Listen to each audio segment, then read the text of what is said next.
उत्तर प्रदेश के लोकसभा उपचुनाव के नतीजों ने एक बार फिर साबित कर दिया कि गढ़ जैसी कोई चीज़ राजनीति में नहीं बची। अब वो दौर नहीं रहा कि ये इसका गढ़ है, ये उसका गढ़ है।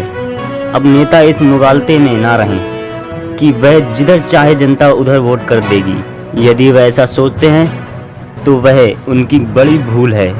और यह भूल बीते चुनाव में कई राजनीतिक दलों ने की थी, जिसमें समाजवादी पार्टी भी है। उसने बीते चुनाव से कोई सबक नहीं सीखा, परंतु जनता ने सिखा दिया। तो नमस्कार, मैं इशरत अली और आप देख रहे हैं यूपी क्षेत्रीय न्यूज़, खबर हमारी दुनिया तक। आज की इस स्पेशल खबर में हम आपको लेकर चलते हैं 2019 के लोकसभा चुनाव में, जब जनता ने राहुल गांधी को शिक्षा दी। आपको बताते चलें 2019 लोकसभा चुनाव में भाजपा मंत्री स्मृति ईरानी ने राहुल गांधी के खिलाफ चुनाव लड़ा था। तब जनता ने स्मृति ईरानी को नज़रअंदाज कर राहुल गांधी को जीत का ताज पहनाया था। परंतु इस पराजय के बाद स्मृति ईरानी ने अमेठी में आना जाना बंद नहीं किया, बल्कि और ज़्यादा आने जाने लगी। लोगों के बीच रहकर लोगों की समस्याएं सुनती रहीं, या यूं कहें कि आज जनमानस की आवाज़ को बुलंद करती रहीं। तो वही राहुल गांधी चुनाव जीतकर अपने घर बैठे रहे और जनता के मिलना मुनासिब नहीं समझा। और फिर आया 2019 लोकसभा चुनाव। कहानी फिर वही दोहराई गई और कांग्रेस का गढ़ कही जाने वाली सीट अमेठी से कांग्रेस के युवराज को अमेठी की जनता ने नकार दिया और स्मृति ईरानी को जीत का ताज पहनाया। तो हमारे कहने का मतलब यह है कि बिल्कुल यही फार्मूला दिनेश लाल यादव उर्फ निरहुआ ने अपना। आपको बताते चलें कि 2019 में आजमगढ़ सीट से निरहुआ अखिलेश यादव के खिलाफ चुनाव लड़े और लगभग 6 लाख से भी अधिक वोटों से पराजित हुए। परंतु निरहुआ ने आजमगढ़ की जनता का साथ नहीं छोड़ा और वह लगातार जनता के बीच आम जनमानस की आवाज़ को बुलंद करते रहे। और नतीजा आपके सामने है। निरहुआ ने 11,000 से ज़्यादा वोटों से अंतर से अपनी जीत दर्ज कराई।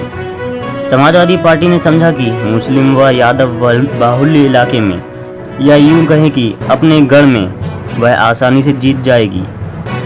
और इस गलतफहमी में के चलते अखिलेश यादव ने उपचुनाव में प्रचार तक करना जरूरी नहीं समझा। उन्होंने यह समझ लिया कि यह तो हमारा गढ़ है, यहाँ चुनाव प्रचार की क्या ज़रूरत। यह तो नेताजी की परंपरागत सीट है, यहाँ तो बड़ी आसानी से जीत जाएंगे। और यही सपा मुखिया की सबसे बड़ी भूल साबित हुई। तो आइए देखते हैं। वोटिंग स्थल जाने से धर्मेंद्र यादव को रोका गया। उस समय धर्मेंद्र यादव की पुलिस से तीखी नोकझोंक हुई। How can you rock? Strong room कौन जाएगा? अभी स्ट्रॉन्ग रूम नहीं जाएंगे। अभी स्ट्रॉन्ग रूम कौन जाएगा? धर्मेंद्र जी। अरे नहीं, मैं 85 में पता नहीं क्या? धर्मेंद्र जी नहीं, इधर से आप नहीं। स्ट्रॉन्ग रूम कौन जाएगा ये बताओ।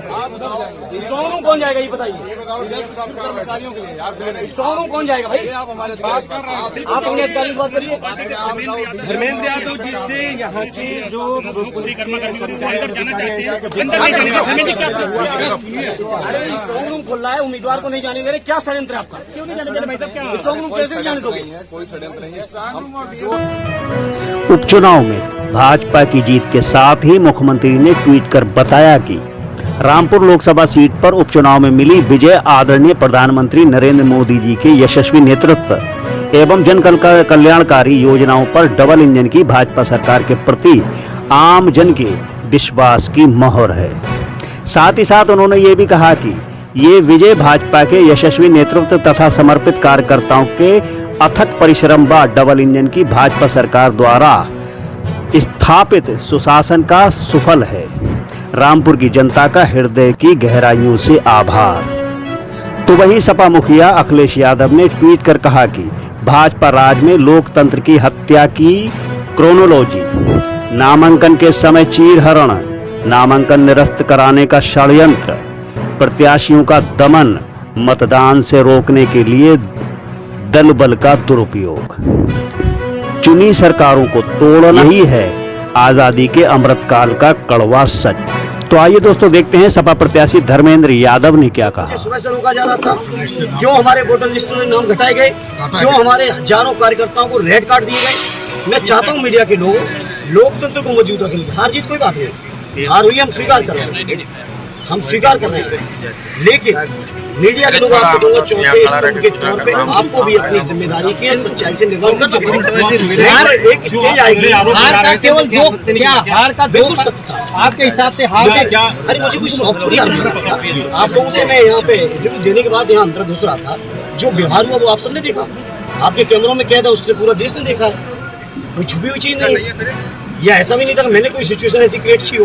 हार के दो कारण केवल आप मानते हैं, गुड्डू जमाली, बीएसपी और बीजेपी, और दूसरा प्रशासन। गुड्डू जमाली तो एक मोहरा है।